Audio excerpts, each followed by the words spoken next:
Hej Anne. Hej. Tak fordi jeg måtte komme. Selv tak. Jeg ved ikke, har du fået at vide, hvad det her interview det handler om? Ikke sådan rigtigt. Nå, okay. Jeg har fået lov af min kæreste til at lave noget, finde den person, som jeg må shagge med for hende. Ud af alle kendte, der findes i Danmark, så må jeg, finde en person, som jeg må have seksuel omgang med. Den er jeg ved sådan at finde kvinder til. Ja. Så det her interview egentlig går ud på, det er for at finde ud af, om du vil knalde med dig. Nej, er god nok til at komme med på den liste. Okay. Men jeg har skrevet nogle spørgsmål ned her, jeg har til dig. Jeg starter ud her. Hvad er din livret? Stik flæsk med persillesauce. Godt svar. Går du op i personlig hygiejne? Ja, det vil jeg mene, jeg gør. Okay. Sådan Ja. generelt bare, ikke? Jo, ja.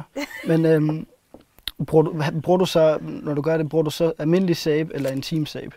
Altså, jeg har faktisk 2 slags. Både til intim og til det andet, ikke? Bare sådan almindeligt generelt hele kroppen. Har du så når du siger, du har også intim sæbe, er det så fordi, du har haft lidt kras? Nej, det var fordi, jeg tænker... Eller er du bange for at få det, eller hvad? Nej, men jeg tænker bare, at shampoo, det er måske bare ikke så godt at sådan... vaske med sig sådan rundt der. Så tænker jeg bare intim, når det nu er til det, så kan man lige så godt bruge det. Ja, okay. Så ved man, at det er godt. Ja, okay.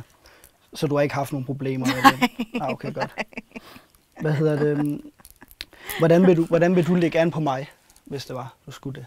Jeg tror bare, jeg ville smile sådan, hvis vi nu for eksempel mødte inde på en klub eller noget, så bare lidt smile til dig sådan. Tror jeg egentlig, den var hjemme. Og så vil du så håbe på, at jeg kommer over? Ja, jeg er ret sikker på, at du vil, faktisk. Okay. Så. Men hvordan vil du så smile? Prøv, hvordan? Okay.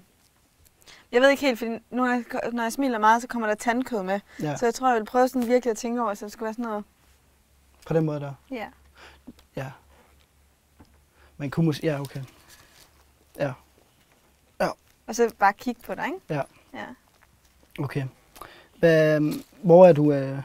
Hvor på kroppen er du mest kilden? Jeg tror, det er... Her. Ja. Ribbenene? Ja, ribbenene. Okay. Ja, det tror jeg, det der er sådan noget mest. Så kigger du lige sådan, at der... Ja. Ja. Jeg prøver. Okay. Hvor er du kilden? Jamen, det er under testiklerne. Nej, okay. Det er nok ikke... det gør jeg ikke. Nej, det er... Men okay. Vi springer videre. Så rimelig stort emneskift. Har du nogensinde haft nogle kønssygdomme? Shit. Nej. Det har du ikke? Nej, det er fordi jeg bruger den der intim, så derfor får jeg det ikke. Men du mener, du ville have fået det, hvis du havde brugt shampoo bare? Måske. Ja, okay. Så det har du ikke haft? Jeg kan jo kun gå ud fra, at det ikke er derfor, fordi når jeg nu bruger det der. Ja, okay. Ja. Men jeg synes, du klarer det meget godt. Og men jeg vil gå hjem og så kigge på, om du er god nok til at komme nummer 1 på listen. Jamen, det vil jeg gerne være. Ja. Det må vi finde ud af. Ja, glæder Tak fordi jeg måtte komme. Selv tak.